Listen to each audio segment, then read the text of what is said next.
Was the Liberal leadership race rigged, and does Brampton prove it? Now, we knew the fix was in. We knew the Liberal establishment wasn't going to let anyone but Mark Carney take over from Trudeau. But now, thanks to the numbers, we might know one of the ways they pulled it off, and it's the disqualification of Ruby Dalla from the leadership race. The numbers don't lie. Go to auditcarney.com to demand an investigation. But first, let me explain the broader picture.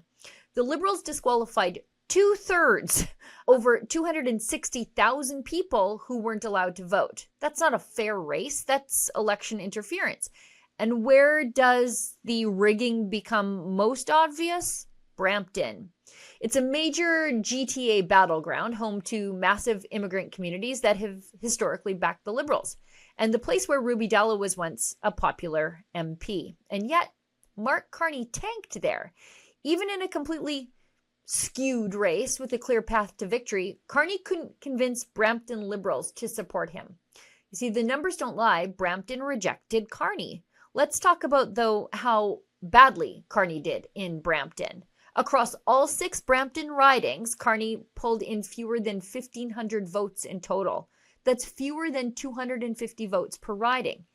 In a city that has elected Liberals for decades, Carney's support was just non-existent. Why? Well, because Brampton is ground zero for Liberal voters who have been betrayed by Trudeau's government. People there are getting crushed by the cost of living crisis, by soaring housing prices, by crime, by Liberal immigration mismanagement that's made everything more expensive and competitive for Canadians and immigrants alike. And they wanted a real choice, not more of the same. But the Liberal establishment wasn't going to let that happen. That's where Ruby Dalla comes in. Now, I'm not here to tell you she was some kind of hero, but she was a real political force in Brampton. She has been saying things that resonated, including that she would cut the Liberal immigration numbers and withdraw Canada from the UN Paris Accord, which spawned the Liberals' escalating and inflationary carbon tax. She was once a popular Liberal MP in the city, and she had real connections with voters in the exact communities where Carney flopped. So the Liberal Party made sure she was out. She was disqualified, shut out, erased, for purposely vague reasons. Maybe it was campaign finance irregularities. Maybe she had a non-citizen on her campaign. None of it matters. It could have been anything because the party knew she had to go because the party bosses needed to clear a path for Carney, and Brampton stood in the way. They knew Dalla could have done well in Brampton. They knew Dalla could have exposed Carney's complete lack of support among working class and immigrant Liberals, and they weren't going to take that risk. This demands an investigation. Let's review. The Liberals signed up 400,000 supporters, then disqualified 260,000 of them. Why? Were they bots, fake accounts, or just people who might have voted against Carney? The Liberal establishment removed Ruby Dalla, a former MP who could have challenged Carney in key ridings. Carney flopped in Brampton and yet still coasted to victory because the race was skewed for him from the start.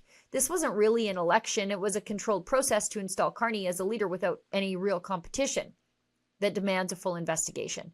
CSIS needs to investigate whether foreign influence played a role. Elections Canada must answer for how 260,000 Canadians were blocked from voting.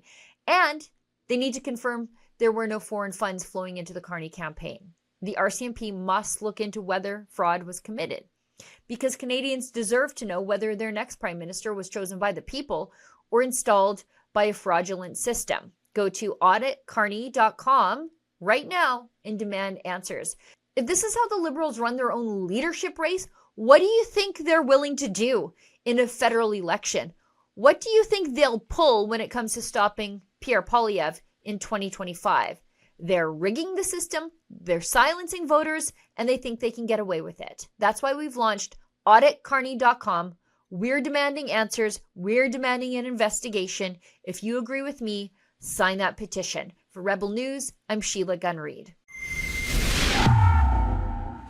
If Carney wants to be the next prime minister, he's going to have to prove he won fair and square, and there are more questions right now with that leadership race than answers.